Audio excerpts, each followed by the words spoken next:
Hare Krishna. So 3வது அத்தியாயம் கர்ம யோகத்துல இப்ப 17வதுல இருந்து கன்டினியூ பண்ணுவோம். ஸ்லோகம் யஸ்த்வாத்மா ரதிர் ஏவ ஸ்யாத்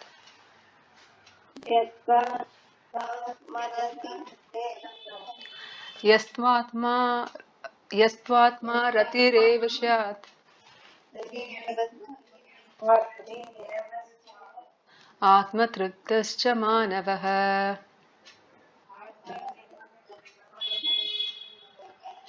ஆத்மத்ருப்தஸ்ச மானவः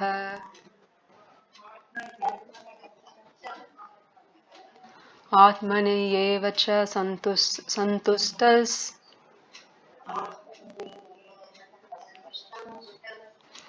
ஆத்மன்யேவ ச சந்துஷ்டஸ்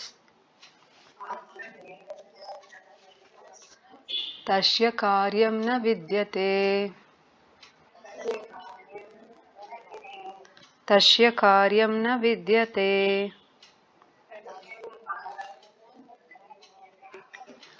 ஓகே, நான் ஒரு முறை படிக்கிறேன், அதுக்கப்புறம் நீங்க யாராவது படிங்க. யஸ்த்வாத்மா ரதிர் ஏவ ஸ்யாத் ஆத்ம திருப்தஸ்ச மானவः ஆத்மன்யேவ ச சந்துஷ்டஸ் தஸ்ய காரியம் ந வித்யதே.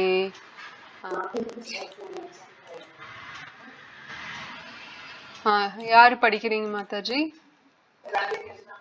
ஹரே கிருஷ்ணா. ராதே கிருஷ்ணா மாதாஜி.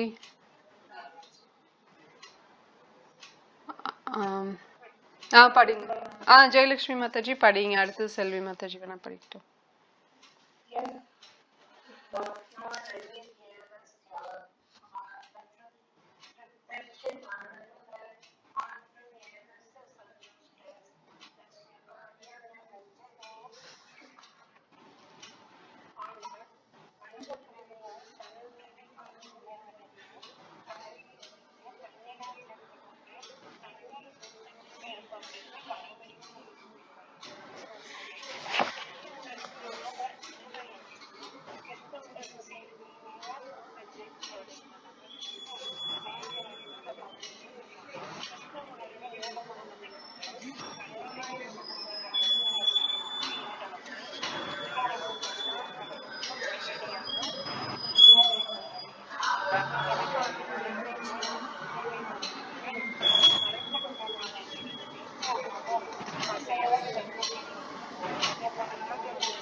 ஹரே கிருஷ்ணா. நன்றி மாதாஜி.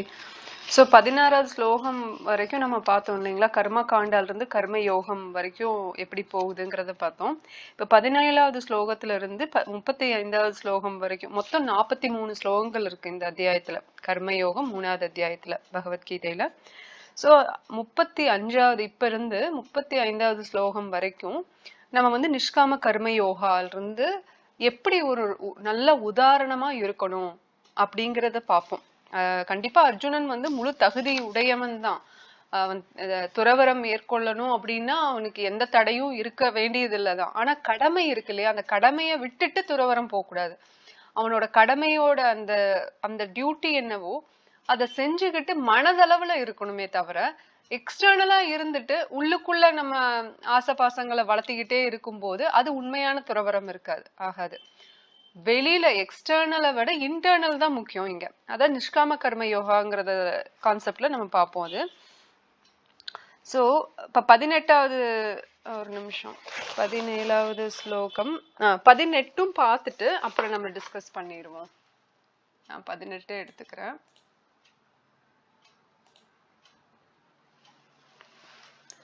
நைவ தஸ்ய கிருதேனார்த்தோ நைவ தஸ்ய கிருதேனார்த்தோ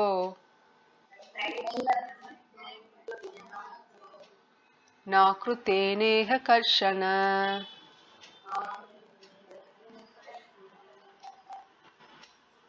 ந கிருதேனேஹ கர்ஷன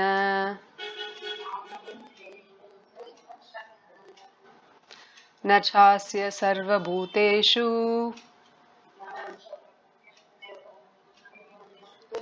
न चास्य सर्वभूतेषु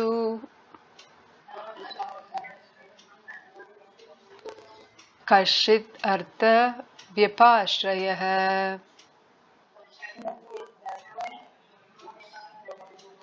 कश्चित् अर्थव्यपाश्रयः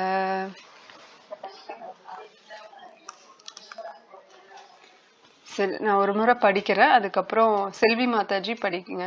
நைவ தஸ்ய கிருதேனார்த்தோ ந கிருதேனேஹ கர்ஷன ந சாஸ்ய சர்வபூதேஷு கஷ்சித் அர்த்த வியபாஸ்ரயः. படிங்க மாதாஜி.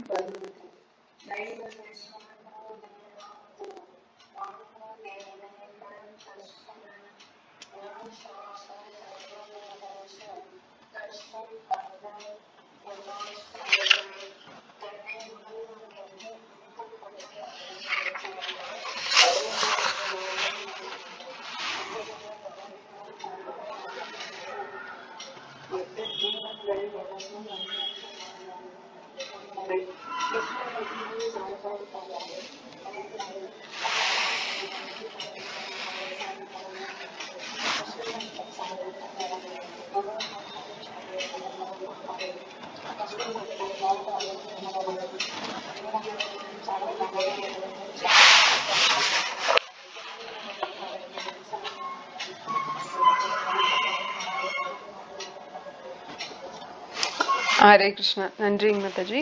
ஸோ ரெண்டு ஸ்லோகம் 17, 18 இந்த 3வது அத்தியாயத்துல 2 ஸ்லோகமே ஒரே அர்த்தத்தை தான் சொல்லுது.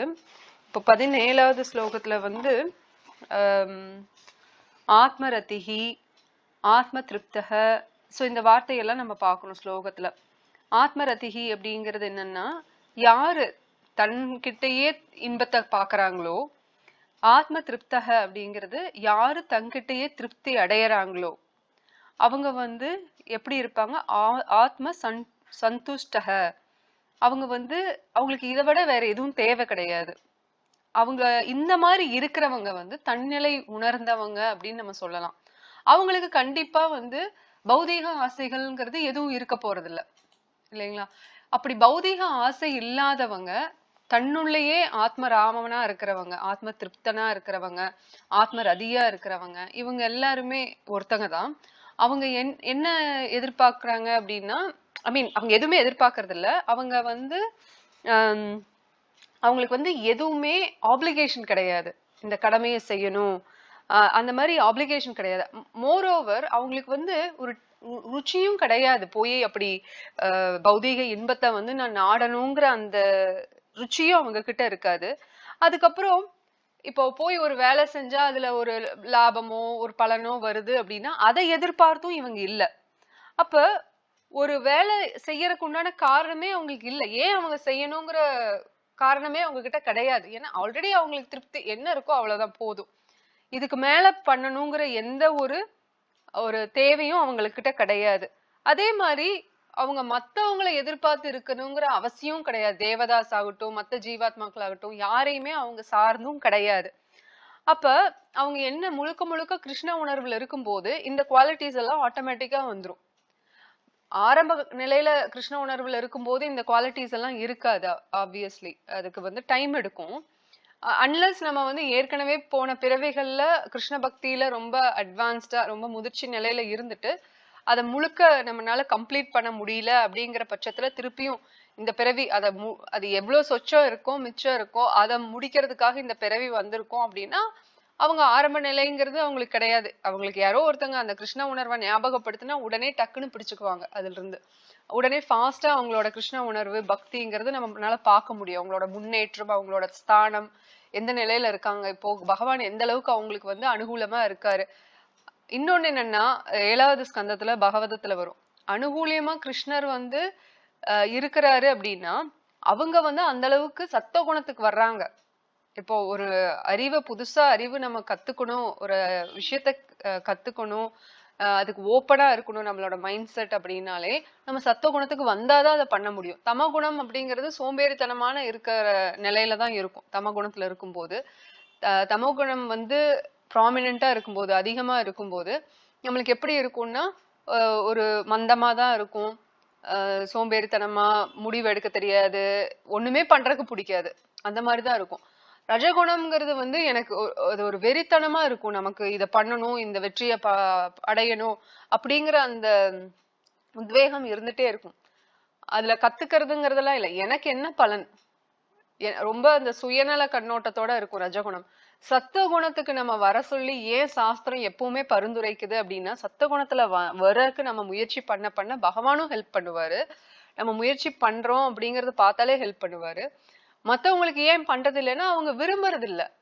இப்போ ஒரு டம்ளர்ல வந்து தண்ணி ஊத்துறோம் அப்படின்னா அந்த ஒரு டம்ளர் தண்ணில தான் ஐ மீன் ஒரு ஃபார் எக்ஸாம்பிள் 200 ml கண்டெய்னர் இருக்கு. அதுல வந்து அந்த 200 மில்லிக்கு மேல என்னால தண்ணி ஊத்த முடியாது. ஏன்னா அது கெப்பாசிட்டியே அவ்வளவுதான். மேலும் ஊத்துனா அது கீழே தான் போகும். அது போல தம குணத்திலயோ ரஜகுணத்திலயோ ஒருத்தங்க இருக்காங்க அப்படின்னா அவங்கள ஆன்மீகத்துக்கு நம்ம வர வைக்கிறதுக்கு முயற்சி பண்ணாலோ பக்தியை சொல்லி கொடுத்தாலோ அவங்க ரெடியா இருக்க மாட்டாங்க. அவங்க முதல்ல சத்துவ குணத்துக்கு வரணும் இல்லையா? அதுக்குதான் நம்ம ஆரம்ப நிலையில நம்ம ரஜகுணத்துல இருக்கிறோமோ தம குணத்துல இருக்கோமோ நம்ம வந்து சாண்டிங் பண்றது பண்ணவே நம்ம சத்துவ குணத்துக்கு வர ஆரம்பிப்போம். நம்ம ஆத்மாவாகிய நம்ம எப்பவுமே சுத்த சத்துவத்துலதான் இருக்கிறோம், சித் சத்துவத்துலதான் இருக்கிறோம். நம்ம குணங்களும் எப்படி இருக்கு, முட்குணங்கள் இருக்கு இல்லைங்களா? பௌதீகத்துல பிரகிருதி அப்படிங்கிறது இந்த இயற்கை, நம்மளை சுத்தி இருக்கிற இந்த பிரபஞ்சம். இந்த பிரகிருத்தில வந்து முக்குணங்கள் இருக்கு. உங்களுக்கு தெரியும் இல்லையா? சத்த குணம், ரஜகுணம், தமகுணம் இருக்கு இல்லைங்களா? அப்ப இது 3 கலந்துதான் நம்மளை பாதிச்சுட்டே இருக்கும். நம்மளும் அதுக்குள்ள இன்ஃப்ளூயன்ஸ் ஆயிட்டே இருப்போம். இதுல இருந்து இந்த சக்குணம் அப்படின்னா இந்த 3 குணத்துல நம்ம இன்ஃபெக்ட் ஆயிருக்கோம்னு அர்த்தம். நிர்குணம் அப்படின்னா அதுக்கு மேல டிரான்சென்டென்டல் ஸ்டேட்ல இருக்கும், உன்னதமான நிலையில இருக்கும்னு அர்த்தம். பகவான் எப்பவுமே நிர்குணா, நம்ம சகுணா.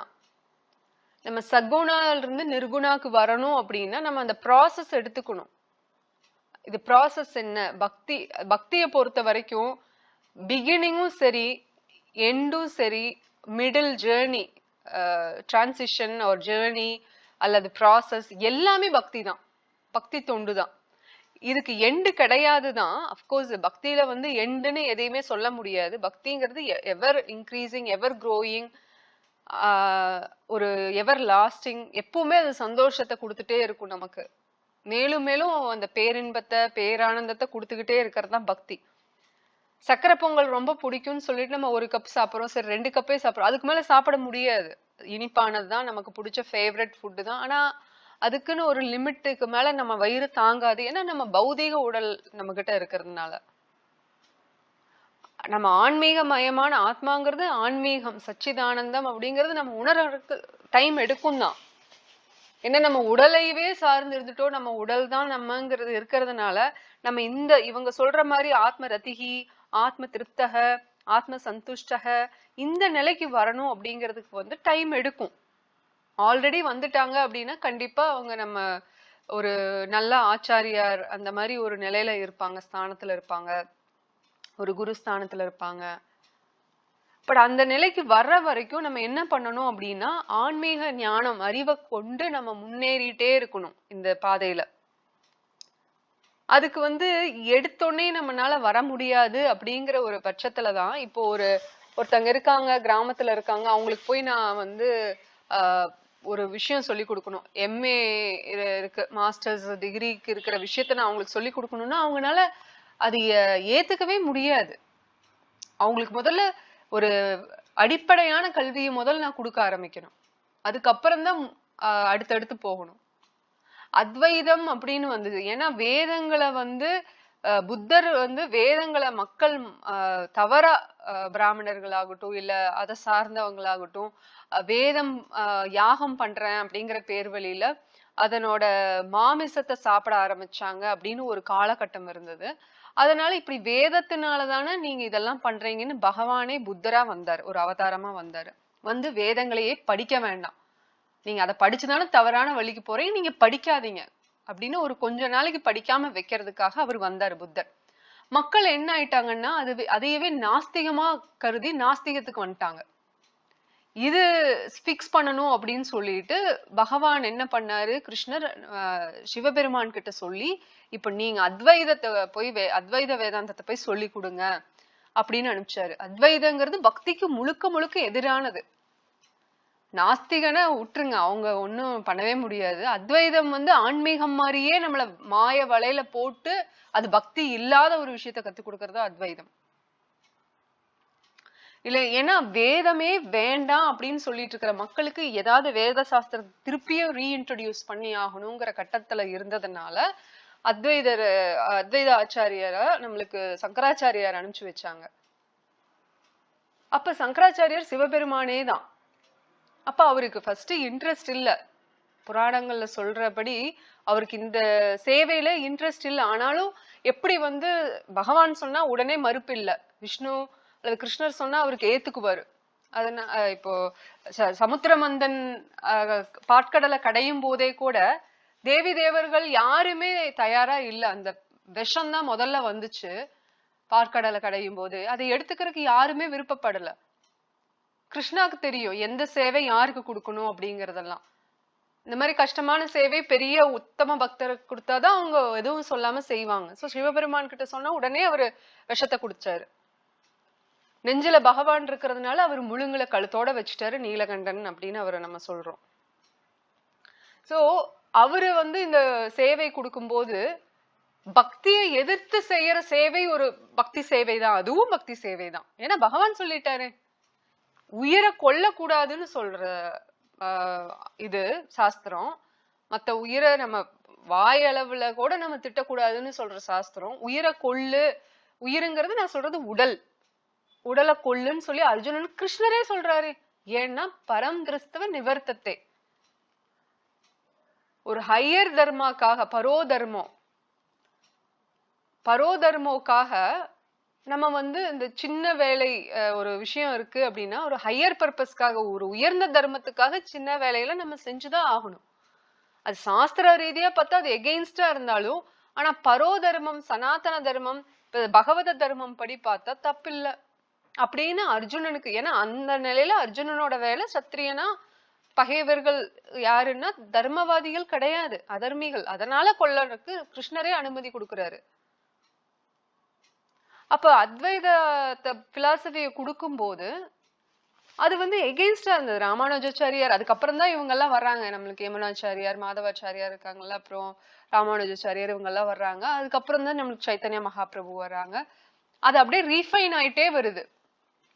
எடுத்தோன்னா ஆயில் அப்படிங்கும் போது எப்படி நம்ம கொஞ்சம் குப்பையா இருக்கும், கசடா இருக்கும், அதை அப்படியே ரீஃபைன் பண்ணி ஃபில்டர் ஆகி நம்மளுக்கு ரெடியா கலியுகத்துக்கு இப்ப பிரசண்டா மக்களுக்கு எது ரெடி அப்படிங்கிற மாதிரி நம்மளுக்கு கொடுக்கறக்காக இத்தனை ஆச்சாரியர்கள் வர்றாங்க நம்ம மனசு.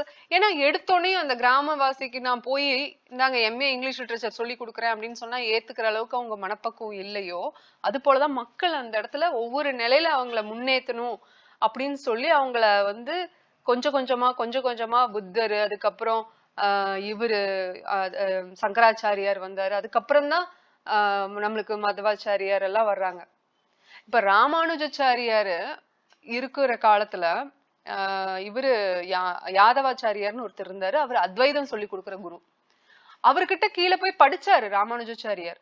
அப்போ ஒரு இடத்துல வந்து சந்தோக்கிய உபனிஷத்துன்னு ஒண்ணு இருக்குது. அந்த இடத்துல ஒரு ஸ்லோகத்துக்கு விளக்கம் கேட்கும் போது ஒரு ஆயில் மசாஜ் பண்ண சொல்றாரு ராமானுஜாச்சாரியாரை வந்து.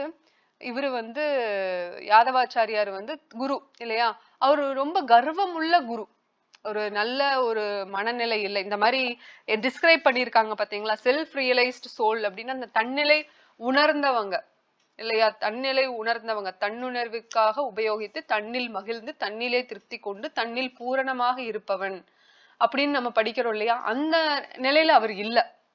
ஓகே, சோ ராமானுஜாச்சாரியாரோட அருமையும் அவருக்கு தெரியாது. அவர் எவ்வளவு பெரிய உத்தம பக்தர் ராமானுஜாச்சாரியாருங்கிறதும் யாதவாச்சாரியாருக்கு தெரியல. சோ அவர் ஒரு சாதாரண ஆளுன்னு தான் நினைச்சிட்டு இருந்தாரு.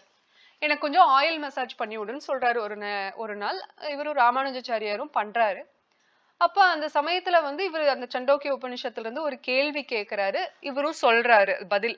ஆனா அப்படியே அந்த அத்வைத பிலாசபியை வச்சு சொன்னதுனால ஃபுல்லா பக்திக்கு நேர் எதிரா இருக்கு. அதை கேட்டுட்டு இவருக்கு கண்ணுல தண்ணி வந்துருச்சு. இப்ப நம்மளுக்கு வந்து பகவத்கீதையை வந்து கிருஷ்ணர் சொல்றாரு, அர்ஜுனன் கேட்கறான், என்னென்ன சொல்றாருன்னு படிச்சுட்டு வரோம். நாளைக்கு ஒருத்தங்க வந்து கிருஷ்ணன்கிற ஒரு கேரக்டரே இல்ல, கிருஷ்ணருங்கிறது உன்னோட புத்தி, அர்ஜுனன்கிறது உன்னோட மனம்னு யாராவது உங்களை குழப்பி விட்டா எப்படி இருக்கும்?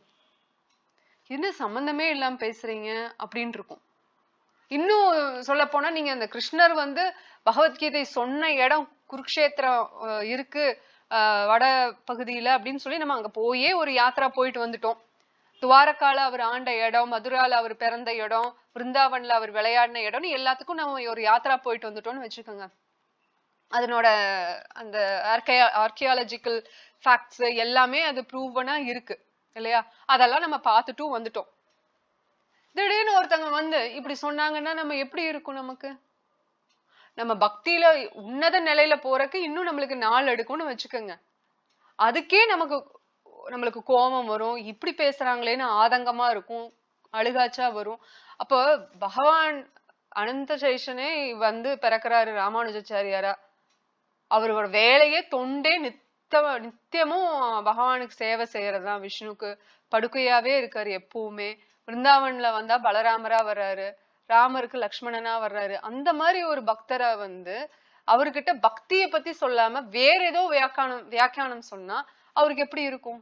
அதனால அவரு அழுகிறாரு. அழுதோடனே யாதவாச்சாரியரை பார்த்துட்டு என்ன ஒரு அப்படியே கண்ணுல இருந்து தண்ணி வரும்போது சூடா வரும் இல்லைங்களா, அந்த பாடியில விழுகும் போது டக்குன்னு பாக்குறாரு. என்ன கண்ணுல தண்ணி வருதுன்னா இவருக்கு அந்த வியாக்கியானம் பிடிக்கல அப்படிங்கறத இது பண்ணிட்டு அவரு கிளம்பிடுறாரு. அப்போ ஒரு முறை என்ன ஆகுது, அதுல இருந்து இவர் வந்து தனியா பக்தியை பத்தி சொல்லி கொடுக்குறாரு, பக்தி ரீதியா சாஸ்திரம். ஏன்னா ஒரே ஒரு புக்க நம்ம 10 விதமா நம்ம டிரான்ஸ்லேட் பண்ண முடியும். ஒரு டாபிக்கையே 10 பேர் உட்கார்ந்துருக்கோம்னா 10 விதமா அதை சொல்ல முடியும். ஆனா குரு சாது சாஸ்திராவை ஏன் ஃபாலோ பண்றோம்? ஏன்னா அது உள்ளது உள்ளபடி நமக்கு வரணும்.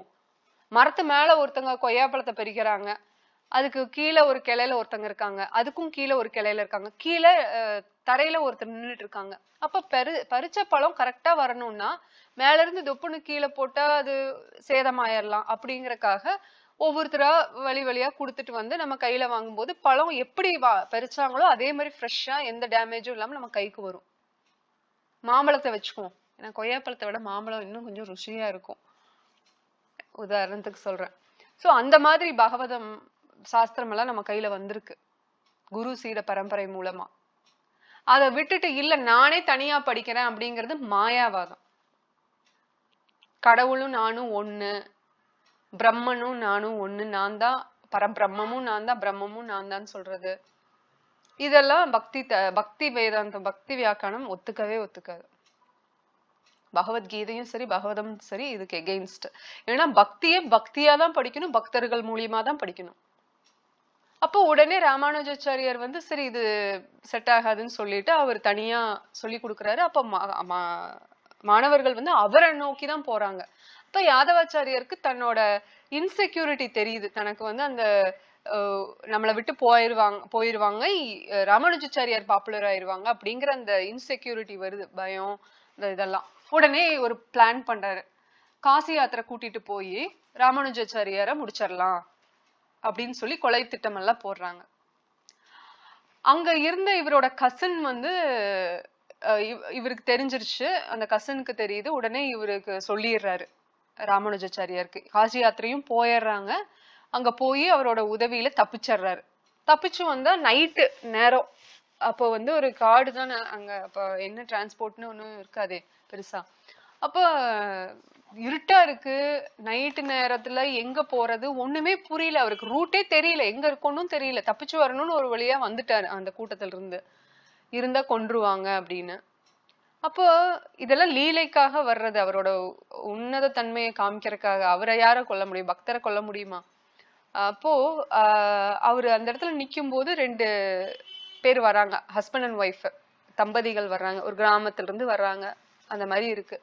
இவரை பார்த்துட்டு கேக்குறாங்க, உங்களை பார்த்தா ஏதோ வழி மாறி வந்த மாதிரி இருக்கீங்க, நாங்க வந்து இப்போ ஒரு சத்திய பிரதா கஷேத்திரத்துக்கு போறோம், நீங்களும் வர்றீங்களா?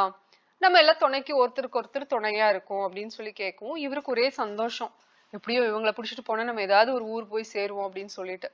அப்போ ஒரு இடத்துக்கு வர்றாங்க, ரொம்ப இருட்டா இருந்ததுனால அங்க அப்படியே படுத்துடலாம் அப்படின்னு சொல்லிட்டு மரத்துக்கடியில படுக்கிறாங்க.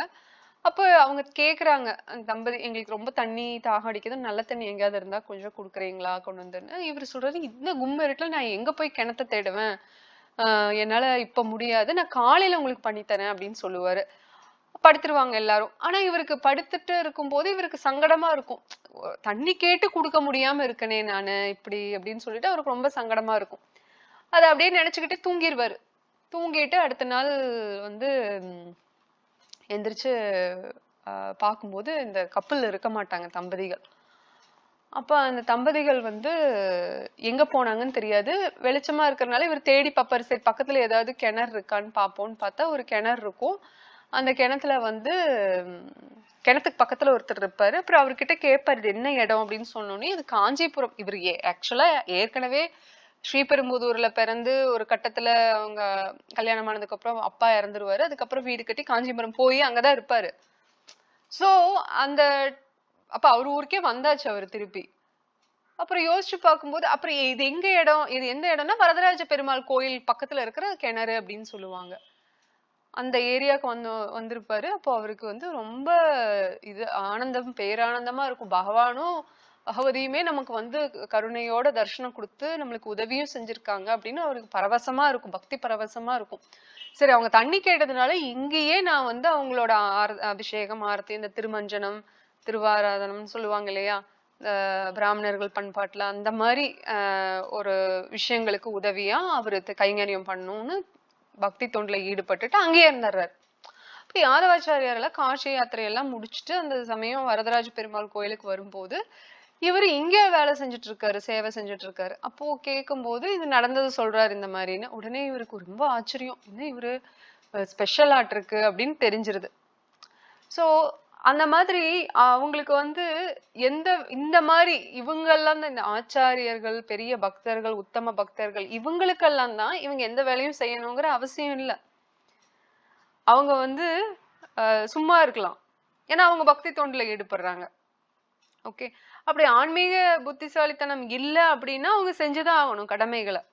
ஆனா இவங்களுக்கு அது தேவையில்லை அப்படின்னு சொல்லப்படுது. ஆனா பாத்தீங்கன்னா பக்தர்கள் என்ன பண்ணுவாங்க சும்மாவே இருக்க மாட்டாங்க. மத்தவங்களுக்கு பக்தி இப்ப பிரபுபாதர் ரிட்டையர்ட் ஆயிட்டாரு தான் அவரோட அந்த கெமிக்கல் பார்மசூட்டிக்கல் அந்த டேப்லெட்ஸ் எல்லாம் இருக்குங்க அதெல்லாம் மெடிசன் தயாரிக்கிற ஃபேக்டரி இருந்தது. அதை தீ பிடிச்சு ஒரு கட்டத்துல எரிஞ்சதுக்கு அப்புறம் இவர் சரி கிருஷ்ணர் எல்லாமே கிருஷ்ணரோட கை எவ்ரிதிங் கிருஷ்ணா ஹேண்ட் இருக்கு அப்படின்னு சொல்லி பாக்குற குணம் அந்த பக்குவம் தான் பக்தர்களோட சிறந்த குணம். இத்தனை பக்தி பண்ற இப்படி பண்ணிட்டாங்களே பகவான் அப்படின்னு நினைக்கிறது வந்து உண்மையான பக்தருக்கு அழகு கிடையாது. சோ பகவானோட பக்தர் ஸ்ரீல பிரபுபாத் பெரிய பக்தரா இருந்ததுனால இது கிருஷ்ணர் ஏற்பாடு பண்ணியிருக்காரு. என்னை இன்னும் பக்திக்கு இன்னும் பக்கத்துல வரணுங்கிறக்காக இன்னும் அதிகமா பண்ணணும் இன்னும் அதிகமா சரணடையணுங்கிறக்காக எனக்கு இந்த மாதிரி ஒரு சம்பவத்தை ஏற்படுத்தி இருக்காரு. ஃபுல்லா போயிருச்சு பிசினஸ் லாஸ். அவ்வளோ ரிச்சா இருந்தாங்க. அதுக்கப்புறம் லாஸ் ஆயிருச்சு. அதுக்கப்புறம் அவரு பகவானதான் ஷெல்டரா ஃபுல்லா சரணடைகிற மாதிரி இருந்து எப்பவுமே மனதார சரணடைகிறது ஒண்ணு. அது அவரு அப்படிதான் பண்ணிட்டு இருந்தாரு. ஆனா உடல் அளவுலயும் சரணடையணும் இப்போ இல்லையா. அது வந்து இன்னும் அடுத்த நிலை. ஏன்னா இன்டர்னல் ஒண்ணு எக்ஸ்டர்னல் ஒண்ணு ரெண்டையுமே நம்ம பேலன்ஸ் பண்ணணும். இப்ப வெளியில ஒண்ணு சொல்றது உள்ளுக்குள்ள ஒண்ணு நினைச்சுக்கிறது உள்ள ஒண்ணு நினைக்கிறது வெளியில ஒண்ணு செய்யறது அது வந்து ஹிப்போக்ரஸிம்பாங்க இல்லையா. அது வந்து கரெக்ட் கிடையாது. பக்தர்கள் வந்து செய்யறத சொல்றதுங்கிற அந்த கொள்கையில அது செய்யறது சொல்றது எல்லாமே பகவத சாஸ்திரத்து பிரகாரம் தான் இருக்கும். சோ அப்ப அவரு ஃபுல்லாவே சரணடைஞ்சாரு. அவரு இல்ல இப்படி கிருஷ்ணர் ஏமாத்திட்டாரு நான் அவரையவே நம்பி இருந்தேன் அப்படியெல்லாம் சொல்லல. ஒண்ணுமே இல்ல. அவர் ரிட்டையர்ட் ஆயாச்சு இப்போ ஒன்னும் இல்ல இல்லையா. சன்னியாசமும் எடுத்துட்டாரு ஒரு கட்டத்துல. அவங்க மனைவி கூட ஒரு அது ஒரு மிஸ்கம்யூனிகேஷன்ல அந்த அம்மாவுக்கு வந்து டீ விடுறதுல இன்ட்ரெஸ்ட் இல்ல. டீ குடிச்சுட்டே இருக்கணும்னு அந்த அம்மா வந்து இவரு கஷ்டப்பட்டு எழுதின டிரான்ஸ்லேட் பண்ண பகவதம் புக்ஸ் கூட வித்து அந்த வர காசுல டீக்கு பிஸ்கட் வாங்கி சாப்பிட்டாங்க ஒரு கட்டத்துல.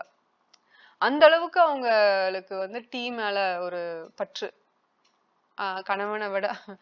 அதனால இவரு கேட்டாரு இதுக்கு மேல என்னால வீட்டுல இருந்து பக்தி பண்ண முடியாது அப்படின்ட்டு. ஏன்னா அவரோட புக்ஸ் எல்லாம் போச்சு. ஒரு டிரான்ஸ்லேஷன்ங்கிறது எவ்வளவு பெரிய விஷயம் இல்லையா. அது சக்சஸ் ஆகுதோ இல்லையோ அந்த சமஸ்கிருதத்துல இருந்து இங்கிலீஷ்ல அழகா டிரான்ஸ்லேட் பண்ணி வச்சிருக்காரு. நம்ம என்ன நினைச்சாங்கன்னு தெரியல பழைய புக்ஸ் நினைச்சிட்டாங்க. ஏன்னா உடனே இப்போ அவரு பக்தியில வந்து பிரச்சாரம் பண்ணணும்னு நினைச்சு அது காலம் எடுத்தது இல்லையா? அவரு எத்தனை வருஷத்துக்கு முன்னாடி அவரோட குருவை பார்த்தாரு. ஆனா பல ஆண்டுகளுக்கு அப்புறம் தான் அவர்னால அந்த பிரச்சாரத்துக்குள்ளேயே ஈடுபட முடிஞ்சது முழுக்க முழுக்க. அதுக்கு முன்னாடி எல்லாம் குடும்ப வாழ்க்கையிலேயே இருக்க வேண்டியதா போச்சு. தன்னோட குடும்ப கடமைகளையே செய்ய வேண்டியதா இருந்தது. அப்போ புக்ஸ் எல்லாம் பழசாயிருக்கிறதுக்கு வாய்ப்பு உண்டு. ஏன்னா அவர் எழுதி வச்சது பழசாயிருக்கும், ஒரு ஓரமா இருந்திருக்கும். இந்த அம்மா ஏதாவது தவறா நினைச்சிருந்திருக்கலாம். இது வேண்டியதில்லை அப்படின்னு. ஒரு தடவை கேட்டிருக்கலாம், இது வேணுமா வேண்டாமான்னு.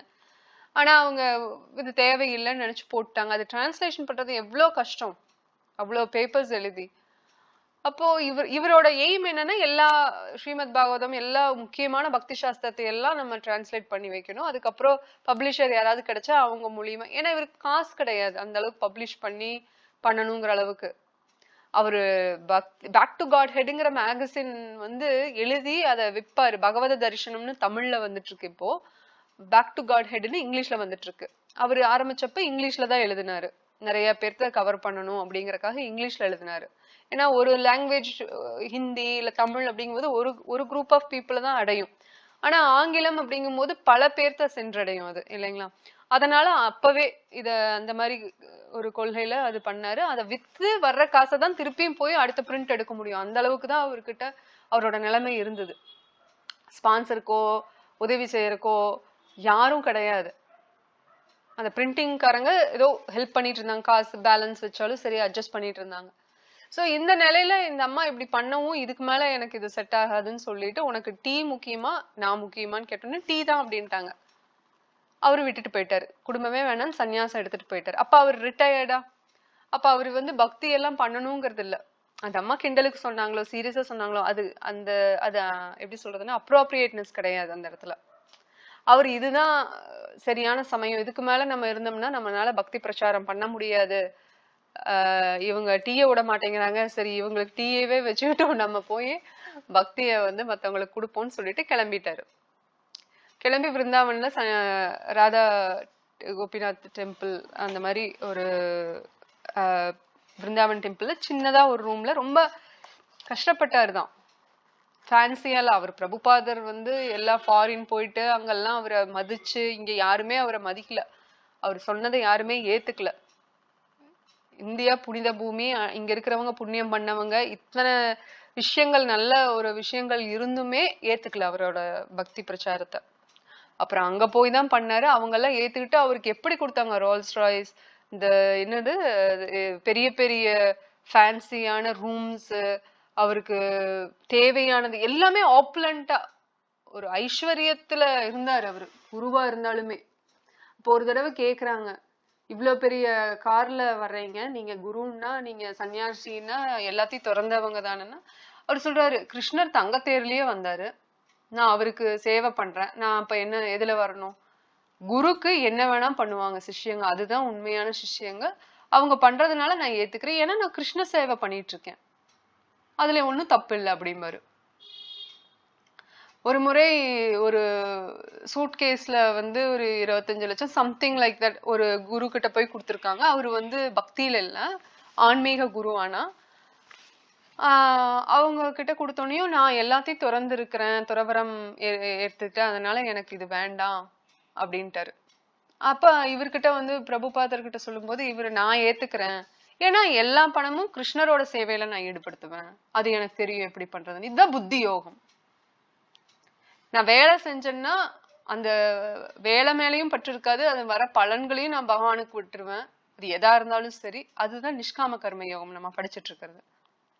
அப்ப பிரபுபாதர் சன்னியாசி எடுத்துட்டு எதுவுமே பண்ண வேண்டியது இல்லையே, அழகா பிரச்சாரம் பண்றத ஆரம்பிச்சிட்டாரு, ஃபாரின்ல ஆரம்பிச்சிட்டாரு, பயங்கரமா அது எல்லாரும் அவங்க மறுபடியும் பக்தி விருட்சமா மாறிட்டு வருது. எல்லாரும் இப்ப ஒருத்தங்க படிச்சுட்டாங்கன்னா அவங்க இன்னொருத்தருக்கு சொல்றாங்க, அவங்க 10 பேத்துக்கு சொல்றாங்க, அவங்க இன்னும் 10 பேத்துக்கு சொல்றாங்கன்னு அப்படியே விருட்சமா மாறிட்டு வருது. கோயில் 108 கோயில் வருது, வந்தாச்சு, அவரு பிரபுபாதரே உருவாக்கியாச்சு, இது அவரோட ஜாதகத்திலேயே இருந்திருக்குதான். அப்ப இதெல்லாம் பண்ணிட்டாரு. அப்ப என்ன பண்ணலாம், அவருக்கு உண்டான வசதி எல்லாம் பண்ணி கொடுக்கறக்கு ஆள் இருக்காங்க, அத்தனை அசிஸ்டன்ஸ் எல்லாம் தவம் இருக்காங்க. இவருக்கு கால் அமுத்தி விடுறதுக்கு, ஆயில் மசாஜ் பண்றதுக்கு, இவர் பேசுறத கேட்கறதுக்கு, இவர் வாக்கிங் போகும்போது கூட வாக்கிங் போய் அவர் சொல்ற பக்தி ஞானத்தை கேட்கறதுக்குன்னு அத்தனை பேர் இருக்காங்க ரெடியா. ஒண்ணுமே ஒரு கைய கூட அசைக்க வேணாம், தூக்கி வைக்கிறதுக்கு ஆள் இருக்காங்க. ஆனா என்ன பண்ணாரு, சும்மா இருந்தாரா? இந்த ஸ்லோகம் படி அவர் சும்மா இருக்கலாம் தான். ஃபுல்லா செல்ஃப் ரியலைஸ்ட் சோல் அவரு இல்லையா? அவருக்கு எந்த டியூட்டியுமே கிடையாது. ஆனா அவர் சும்மா இருந்தாரானா கிடையாது.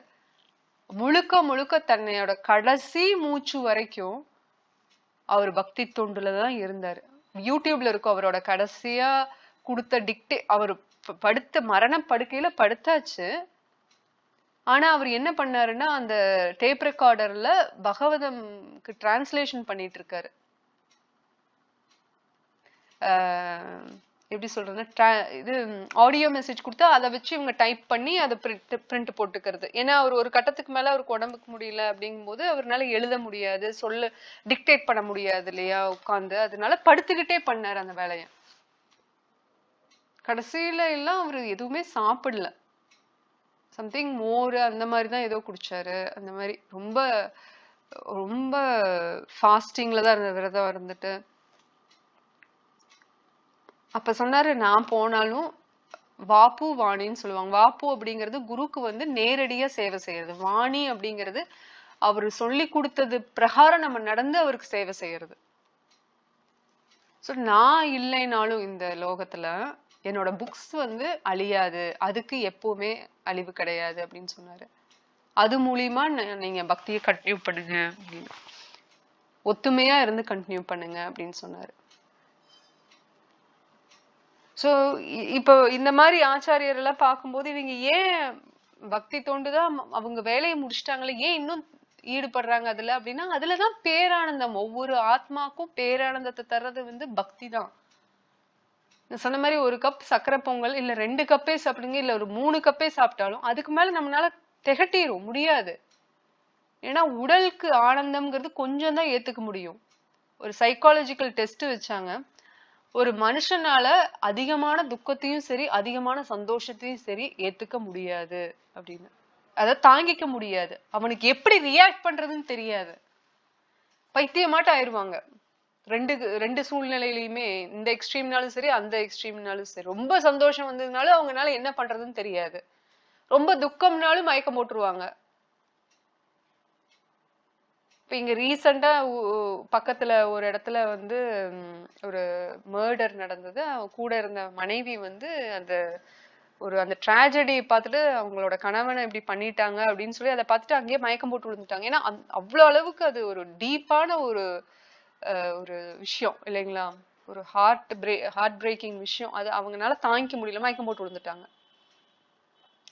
அதே சமயத்துல நம்மளோட பக்தி, அந்த பரவசம் இல்ல பக்தியோட பேரானந்தம் நமக்கு கிடைக்கும் போது ஆத்மாக்கு அதுதான் அதனோட கேரக்டர், குணமே அதுதான், சச்சித் ஆனந்தம். அது எப்பவுமே ஆனந்தமான நிலையில இருக்கிறது தான், நித்தியானந்தம்.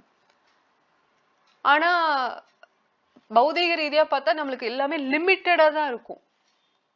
ரொம்ப எல்லாமே நல்லாதான் போயிட்டு இருந்தாலே டவுட் வந்துடும், என்ன எல்லாமே நல்லாதான் போயிட்டு இருக்கு, என்ன ஒண்ணு சரியில்லையேமோ, என்ன நல்லாதானே போயிட்டு இருக்கு, என்ன நல்லாதான் போயிட்டு இருக்கு, ஆனா அப்படி போகாதே, ஏதோ பெருசா ஏதாவது வந்துருமோ அப்படின்னு பயந்துக்கும். ஏன்னா பௌதிக உலகத்துல பத நான் விபத்தம், ஒவ்வொரு ஸ்டெப்பும் அதுல ஆபத்து இருக்கு.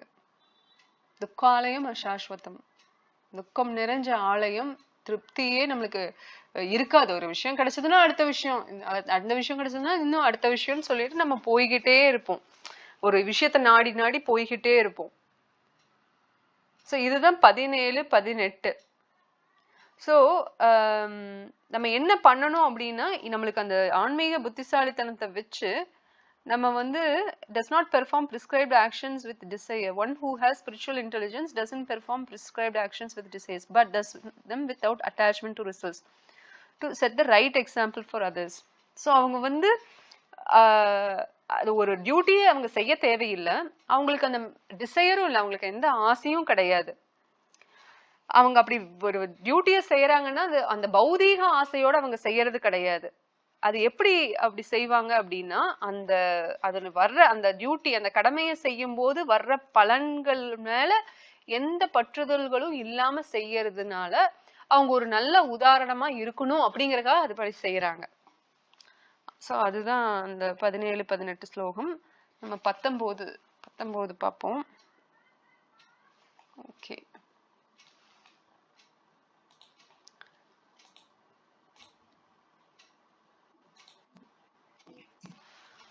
तस्मात् अशक्तः सततम् तस्मात् असक्तः सततम् कार्यं कर्म समाचर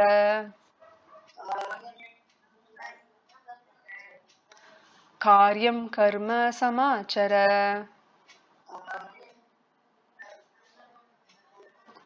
असक्तो ह्याचारन् இருங்க இருங்க அசக்தோ ह्यचारन् कर्म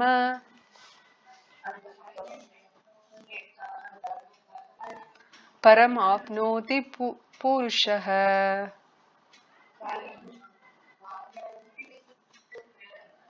परम आप्नोति पुरुषः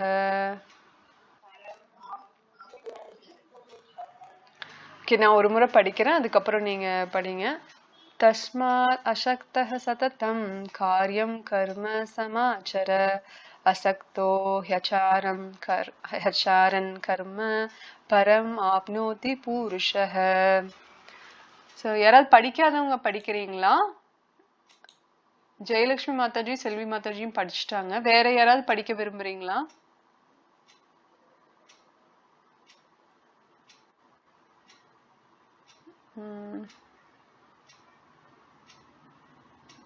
சரி, அப்போ ஜெயலட்சுமி மாதாஜி நீங்க மொழிபெயர்ப்பு படிங்க, செல்வி மாதாஜி பொருளுரை படிக்கட்டும். 19.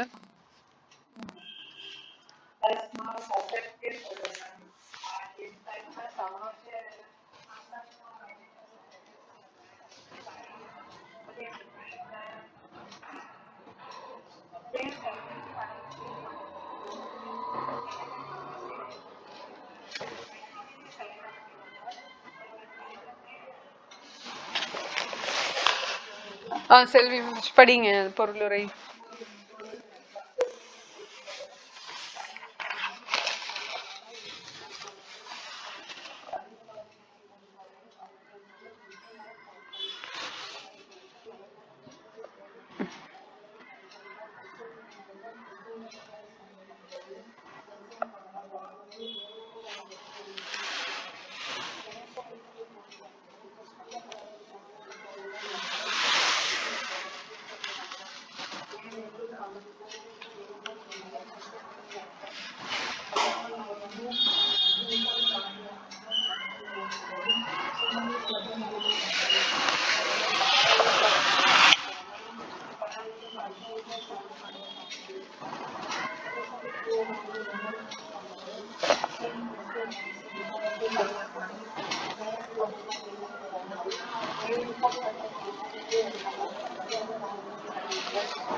ஹரே கிருஷ்ணன்.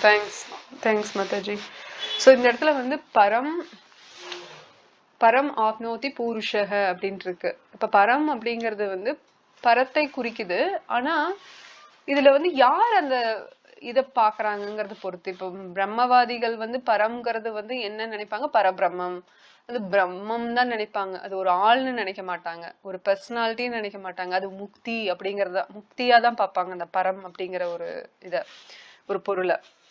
ஆனா பக்தர்கள் எப்படி பார்ப்பாங்க? பரம் அப்படின்னாலே பரம புருஷ பகவானை தான் பார்ப்பாங்க, கிருஷ்ணா அப்படிங்கறத தான் பார்ப்பாங்க, இல்லையா? சோ அதுதான் பெரிய வித்தியாசம். பரம்ங்கிற ஒரு விஷயத்தையே, அதுதான் பகவத்கீதைய வந்து நம்ம யாருக்கிட்ட கத்துக்கணும் அப்படிங்கறத வந்து திரும்ப திரும்ப சொல்லப்படுது. என்னன்னா, குரு சாது சாஸ்திரா. அந்த குரு வந்து குரு சீட பரம்பரையில வரணும், நம்ம அந்த ஆச்சாரிய பரம்பரையில வரணும், அந்த பக்தி பரம்பரையில வரணும், ஒரு பக்தரா இருக்கணும். இல்லைன்னா அவங்கனால எப்படி நம்மளுக்கு பக்தி கொடுக்க முடியும், இல்லையா? இப்போ ஒருத்தங்க வந்து நம்மள காப்பாத்துறக்கு வர்றாங்க. இப்ப கை கட்டி இருக்கு, நம்ம கை கட்டி இருக்கு, அவங்க கையும் கட்டி இருக்குன்னா நம்ம கையை கட்டிறதுல எப்படி அவுத்து விடுவாங்க? அவங்க கை ஃபர்ஸ்ட் ஃப்ரீயா இருக்கணும். நம்ம கை கட்டி இருந்ததுன்னா அதை அவுத்து விடுறதுக்கு அவங்க கை முதல்ல ஃப்ரீயா இருக்கணும். அது போல கட்டுண்ட நிலையில தான் நம்ம இருக்கோம். இப்ப நம்ம வந்து ஆத்மாவா இருக்கும்போது ப்ராப்ளமே இல்லை. நம்ம வந்து சுத்த சத்துவா, சச்சிதானந்தம், நிர்குணா எல்லாம் ஓகே. நம்மளுக்கு சத்த குணம், ரஜகுணம், தமகுணம் நம்மள வந்து எந்த ஒரு பாதிப்பும் பண்ணாது. ஆனா ஒரு உடல்ல இருக்கும்போது இது பாதிப்பு கண்டிப்பா வரும். அப்ப நம்ம வந்து பக்தர்கிட்ட இருந்து கேட்டாதான் பக்தி வரும். பக்தர்கள் இல்லாதவங்க கிட்ட வந்து இதே பகவத்கீதையில இதே ஸ்லோகத்துக்கு ஒரு பொருள் கேட்டோம்னா நமக்கு அந்த எப்படி பகவான் சொல்லணும்னு நினைக்கிறார் அது போல நமக்கு வராது, வந்து சேராது. அப்போ ஒருத்தர் வந்து கிருஷ்ணா உணர்வுல இருக்கும்போது ஒரு கரெக்டா அந்த குரு வழி, குருசீட வழியில வந்த ஒரு குரு கிட்ட நம்ம கத்துக்கிற போது அதே மாதிரி வேலை செய்யறதோட பலன்கள் மேல பற்று இல்லாம செய்யும் போது நம்ம என்ன பண்றோம் அப்படின்னா கண்டிப்பா நம்ம ப்ரோக்ரஸ் ஆகிறோம், நம்ம அட்வான்ஸ் ஆயிட்டே வரோம் பக்தியில. நம்மளோட பரம் கோல் என்ன அப்படின்னா நம்ம பக்தி, பிரேம பக்தி அடையிறது, கிருஷ்ணர் மேல அந்த ஸ்பான்டேனியஸா நேச்சுரலா அந்த அன்பு வர்றது.